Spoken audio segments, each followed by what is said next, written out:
Hello, everyone, and welcome to our Tur Bet Yosef. We will begin Bezat Hashem Siman Peitet, the laws of Tefila. Being that Tefila is a main aspect of every Jew's Avodat Hashem, and it is truly crucial that we have a better understanding of the various halachic points related to this free mitzvah. And therefore, we will begin Siman Peitet, Bezat Hashem, Hatzlachat Am Yisrael, Hatzlachat Chayalenu, Hatzlachat those that are captive, Bezat Hashem. Everyone should be protected. We will begin Siman Peitet, which discusses at the beginning the time of Tefillah. What is the beginning time of Tefillah? What is the ending time? And what is the best time of Tefillah? The Gemara Berachot tells us that there's a mahloket between Rabbanan and Rabbi Yehuda. What is Sof Zman Tefillah? The Rabbanan say Al Hatzot, Rabbi Yehuda Omer Ad Dalet Shaot. The Gemara says that the halakha is like Rabbi Yehuda. And everyone agrees that it's Dalet Shaot and Sof Dalet Shaot. Basically, we have a halachic day. You can break it up into 12 parts. And we're talking about the end of the 4th hour. The Gemara asks, how could you tell me Sof Dalet Shaot? We have a braita that says, Mitzvata, which means the mitzvah of Kirat Shema, is with Netz Hama, Kedei Shismok Yolel Tefillah. So that we should say Gal Yisrael with the Amidah. V'nimtza mitpalel bayom. It's mashma, says the Gemara, that the Zman is by Netz Hama. How could you tell me that it's ad hatzot or dalet shaot? The Gemara explains that this braita is talking about vatikin. Vatikin are those people that serve Hashem properly. They do things early at the right time, and therefore that's what the braita is talking about. It's not talking about people that the ending time, people that are doing things at the last moment. Rather, it's talking about people at the proper time. The Rishonim discuss whether the Vatikin is for Kirat Shema or Tefillah. From Rashi and the Bet Yosef here, it sounds like it's for Kirat Shema, and therefore the Amidah follows after Netz Hama. What is the earliest time to pray? The Gemara does not discuss it as much, but the Rosh does point out that it's Pashut, that it's Alot Shahar, since the Korban Tamid and Shaharit are correlated. Therefore, the earliest time is Alot Shahar. However, all the poskim write that if a person prays from Alot Shahar, Yatsa. And they're going to say that it's B'di'avad. The Bet Yosef brings poskim. We bring the Lashon of the Rambam, that at Alot Shahar, it's Yatsa. The Rambam writes, it's a time and it's a Hama. Kodim Zamana Lo Yatsa. Before Alot Shahar, if a person prayed Lo Yatsa, they'd have to pray again. However, Ahar Alot Shahar, Yatsa. The Bet Yosef brings a very interesting rabbinic Chacham that who equates the time of Mishiyakir with the Zman Tefillah. Mishiyakir is brought by the laws of Tefillin and the laws of Talit when you can put them on in the morning. The Bet Yosef says from Rashi and Rabbeinu Yonah, it's clear that only by Tefillin we say Mishiyakir and not by Zman Tefillah, and seemingly the Bet Yosef is holek on Rabbeinu Yeruham. In the Shulchan Aruch, Sif Aleph, Maran says, B'zeman tefilat shahar mitzvata sheyathel im hanetz hama. The mitzvah is with the dawn, with the sunrise, Netz Hama. K'dechtiv yira'ucha im shamesh. V'im yipaleh mishala amod hashahar ve'ir penei mehamizrach yatsa. V'nimshach zmana ad sof 4 sha'ot shehu shlish hayom. The Tur brings from the Rif, the Rosh, and the Rambam as well brings the following halakha. What happens if a person prays after 4 sha'ot?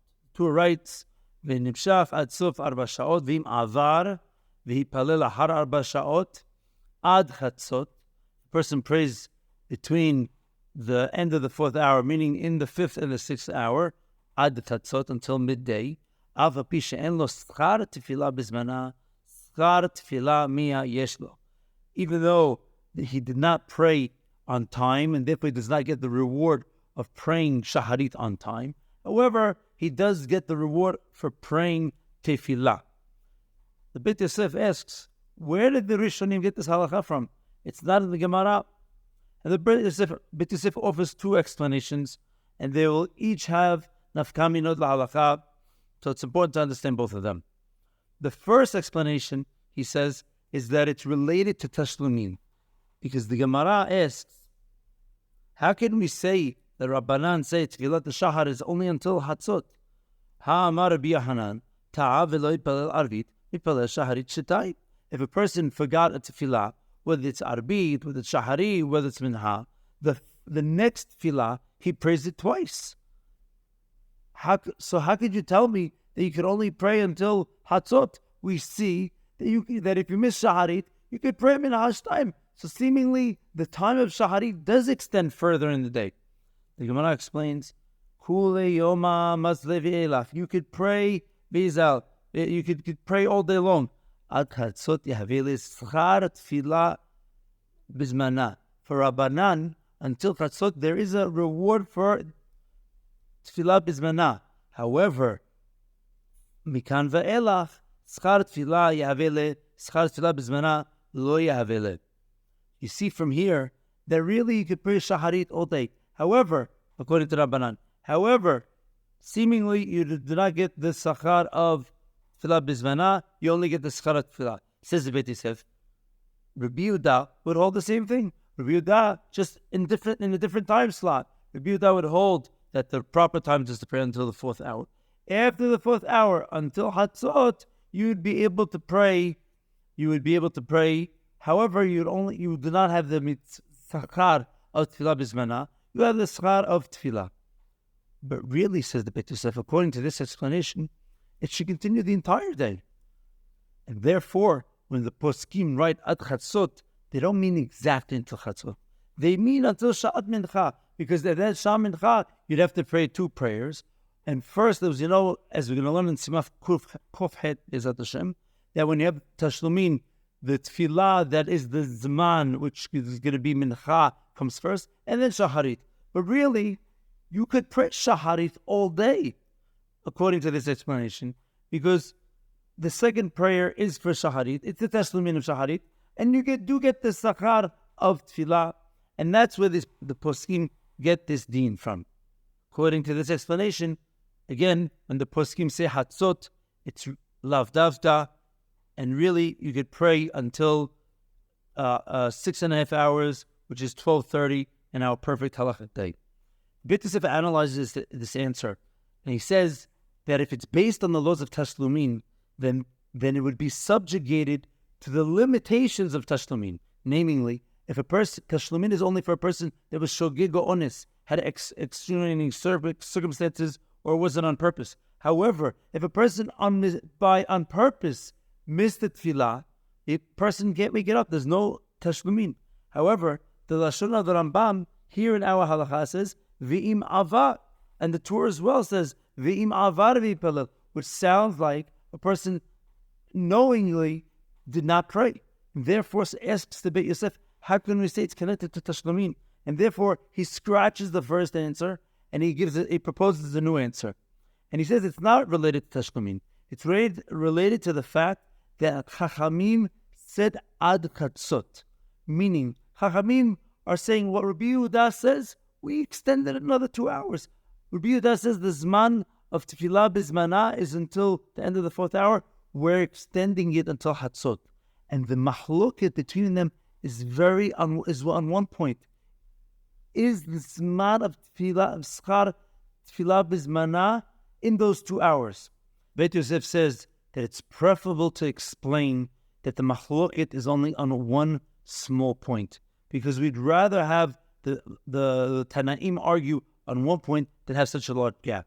Meaning, if we said that according to Rabbi Yehuda, tefillah is only until the end of the 4th hour, and afterwards you don't get any sachar, not sachar tefillah b'zmana, and not even sachar tefillah at all. And Rabbanan would say, no, it's tefillah b'zmana, and it's sachar tefillah and sachar tefillah. It would be a large gap in the machloket. And therefore, we'd like to minimize it and say, no, that really we only have a machloket on tefillah bizmana, but on tefillah, schar tefillah, they would agree. The 2 ramifications are similar to the ones mentioned earlier. Since we're not talking about tashlumin, therefore, even according to Rabbi Yehuda, even a person was mizid, on purpose he missed the tefillah, he could still pray within these 2 hours. Another ramification and nafkamina is that here we mean ad chatzot. we mean exactly until Chatzot. Because at Chatzot, the Chachamim are only saying, extend the Zman of Rabbi Yehuda for another 2 hours until Chatzot. It would come out, and says the Bet Yosef points us out, that after Chatzot, a person cannot pray. It's sort of a dead zone. Why? Because if a person is Shaharit, then assuming he was B'Shogeg and he could pray Tashlumin, he can't pray it at 12:01. 12:01 is from 12:30 is a dead zone of Tefillah. There's no Tefillah. He could do Tashlumin later if he was B'Shogeg or Be'onest, not Be'mezid. But that per time period, since according to both Chachamim and Rabbi Yehuda, there's no Shaharit, it's from 12 to 12:30 becomes a dead zone, and therefore the Bet Yosef says if a person prays at that time, it's a Berakal Vatala. The Prisha and the Bach do differ with the Bet Yosef, and Mishnah brings the opinions, Ayin Sham. The Bet Yosef does bring a Rashba, who explains that Tashlumin only works in a time where a person is engaged in another Tefillah. And therefore, the Gemara, he points out that the Lashon of the Gemara says as follows, Shaharit mipalel minha shetayim. It doesn't say Shaharit kodem chatzot hozer or mipalel ahar chatzot. The Rashba points out that it needs to be in a period where there is a tefillah. And the Bet Yosef proves from this Rashba that from 12 to 12:30, it's a dead zone. There's no time for tefillah, as the Bet Yosef said earlier. The Shulchan Aruch continues in Seif Aleph, and he reads, V'im ta'a o avar v'palel ahar 4 sha'ot ad hatzot, afi she'en lo shachar kitfila bezmanam, shachar tefila mi'a'ika. He does have shachar of tefila and not tefila bezmanam. The Rama adds, V'ahar hatzot asur le'palel tefila shaharit. And he ayin b'siman kufhet. As we know, the Rama is adding a deen that's from the Bet Yosef. He's not arguing. He's bringing a halakha that the Bet Yosef pointed out. We now move on to Seif Bet, which discusses greeting someone before Shaharit. The Gemara in Berachot, Daf Yudalid Amud Aleph, says as follows, Amar Rav, Kol hanoten shalom lahavero, kodem shipalel, ki'ilu asa'o bama. Which means that if you give honor and you say shalom to your friend, it's as if you're creating him into a bama. Bama is the bimizbech. It's sort of giving unproportionate kavod. Instead of giving it to Hashem, you're giving it to your friend. Rav Sheshet asks the question, what do you mean? It says that it's between certain paragraphs, we're allowed to ask mipnei kavod, bifrakim, shoel mipnei kavod. The Gemara answers, Rabbi Abba answers in 2 words. B'mashkim lepitho. What does it mean, mashkim lepitho? Literally, it means that he greets him by his door. What are we talking about? The Bet Yosef brings 5 explanations. There are more in the other Rishonim, but the Bet Yosef suffices with 5. He explains the thing. The first one is the opinion of Rabbanei Provence, which is brought in Rabbeinu Yonah. And they explain that this Isur is only when you do both things incorrectly. Tarte lereuta. Both, you say shalom and you're greeting your friend by his door. And therefore, combining both of these points, shalom is the name of Borei Olam, and you're greeting him, that's the Isur. Seemingly, if one of them is missing, whether you're saying shalom and not by his door, or you by his door and you don't say the word shalom, you say something else, it would be allowed. The term for good morning the poskim use is safra lemaretav. Rabbeinu Yonah points out that he agrees with this opinion, but only if you were walking on your way and you happened to be by your friend's door. However, if you went specifically to his door, by saying shalom is a problem, and even saying good morning alone is a problem. Third opinion is the view of Rabbeinu Yoham, who presents a much more lenient position. And he says that this Isur is only if you both bow down to your friend as you greet him by his doorway. However, if you just say shalom or good morning or bump into him in some other place, maybe on the way to the synagogue or in the marketplace, it's mutar in any event. And he also brings that the Geonim say this in the Teshuvah. The fourth opinion is that of the Rashba, who is seemingly the most strict opinion in this sugya, and he says even if someone bumps into his friend in the marketplace and says shalom, it's prohibited. He doesn't even mention that you need to also be by bitcho. And he says the reason is because when a person didn't pray shaharit, he has to give his full attention and focus on his appointment with Borei Olam. You have to focus and do not present any other priorities at this time, because right now is a time for shaharit. The Ravad explains that why does everyone say Safra Lemanetav? Because it reminds us to say, I have to pray. I'm only saying good morning and I'm not saying shalom because I have to pray, because I have to go pray shaharit. One could ask, according to the Ravad, if everyone says good morning, which is the standard greeting, maybe today we need to use a different term. The Rehot Haim mentions that there are places that they only say shalom to each other after we say Ha'el HaKadosh after the Kiddusha. And the reason is that until that point, it was prohibited to say shalom. And that's why everyone greets each other at this point in the prayer, which is obviously very interesting because it seems to negate a basic halakha that we're not allowed to talk in the middle of the Hazarah. Maybe they did Koram. I'm not sure exactly what they were doing. Maybe he means after the Hazarah, Tzarich Biur. The fifth shita is the Rehot Haim, and he says that the earlier authorities only prohibit Kriyah, bending down. And he says that this is really the only problem. So he's both lenient and strict at the same time. He says the only problem is bending down, but that's the problem. Okay? So even if he would see his friend in the street and bend down, it'd be a problem. And therefore, it's similar to Rabbeinu Yeruham, but it differs. Because Rabbeinu Yeruham says only if you bent down and greeted someone at his door. Whereas the Rehot Haim holds that bowing down in of itself is an issue. He brings another very important point.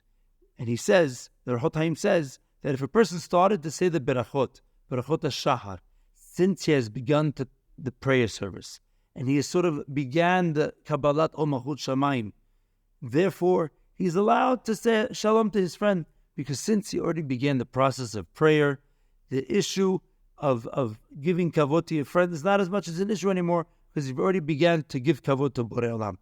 The Dekem Oshe notes that this opinion seems to be against the Rif, because the Rif proved from the sugya of Shoel, which is talking about in the brachot of Kirat Shema, when it's after the brachot of Shachar, and it's still a problem.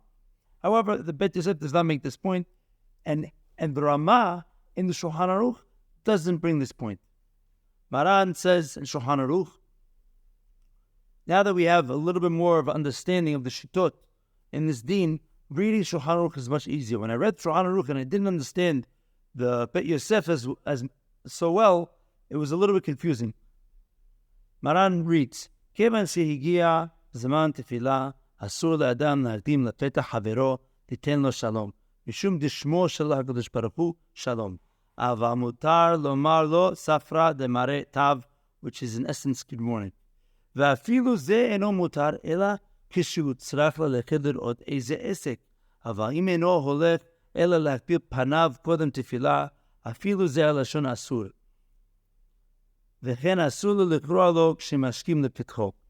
As we learned, this is the opinion of Rabbeinu Yonah, and also with adding Rabbeinu Yeruham, that whether bowing down by a friend's door or saying shalom by the friend's door is a problem, as long as you didn't go there specifically. ויש אומרים, דקריאה אסורה אפילו בלא משכים לפתחו. And this is the opinion of the Rehot Haim, which is very strict. And he said that bowing down is totally a problem. As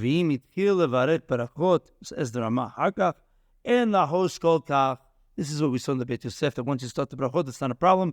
It sounds like Maran saying it's perfectly fine. However, the Aharonim do say that if a person is mashkim lepetcho and he gives nitilat shalom, it's a problem even if he said the brachot. However, if we learn the Bet Yosef well, it doesn't sound like this is the opinion of Bet Yosef. Nevertheless, the Aharonim in general will make comments on the Shulchan Aruch because they're not bound by the words of the Bet Yosef as much as we are, as the Sfaradim usually are. Continues Maran, V'im eno mashkim lepetcho ela shepagav b'derech mutar liten lo shalom, which is basically the complementary halakha of what we said earlier, that if a person doesn't go to the person's door and he just sees them on the way, he gets say shalom according to Rabbeinu Yonah, which is the Stam Maran opinion. Maran does bring a yesh omrim, v'yesh omrim she'afilu b'motzeh havero b'shuk lo yomar lo ela tzafram b'demare tav kidei she'iten live shu asu le'takeh b'dvarim aharim klal ad she'itpalel. This was mentioned by the Rashba and the Ra'avad, that since it's time for Tefillah, the only priority is praying and should not even say good morning to his friend. Be'ezrat Hashem will continue with Seif Gimel in the next shiur. Shavua Tov Mevorach.